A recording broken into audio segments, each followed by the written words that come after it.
the strike of 1937 in Oshawa, those workers that went through that and really became the first auto manufacturer to unionize in Canada and set the stage for workers after them to win the better wages and benefits and pensions that they were able to win because they stood their ground. So I think those workers really revolutionized Oshawa's future after them, and we're still living in the footprint of them in so many different respects. So I think I look up to a lot of those workers that took a stand and put Oshawa on the map in that respect.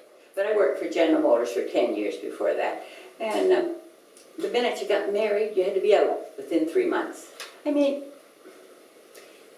sounds so archaic right at this time, doesn't it? I left high school in grade 12, the end of the grade 12, and worked for Ontario Mallow, which was then that Now Hill Farms and all that stuff. I worked there for a year. You had to have a little bit of working experience.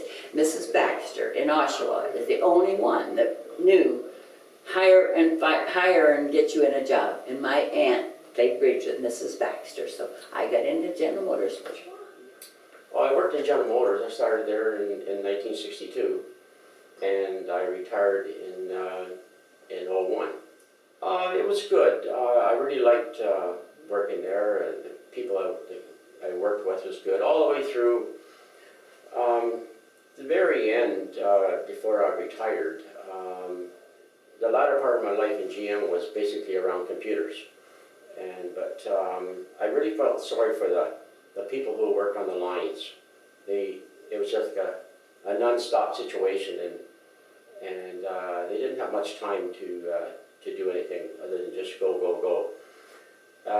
When I left, I felt sorry for them in this way, that it was like try and have a whole stack of hubcaps in your hand and try to put them on the cars as they're going down the 401.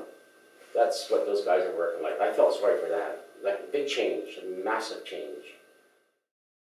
A lot of people tend to give Oshawa a bad rap, but we also have one of the highest per capita incomes in Canada.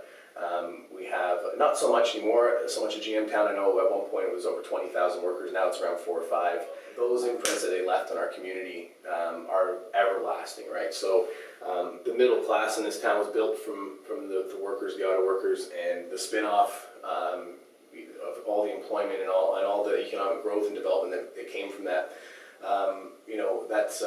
That's really what I think defines this community. I think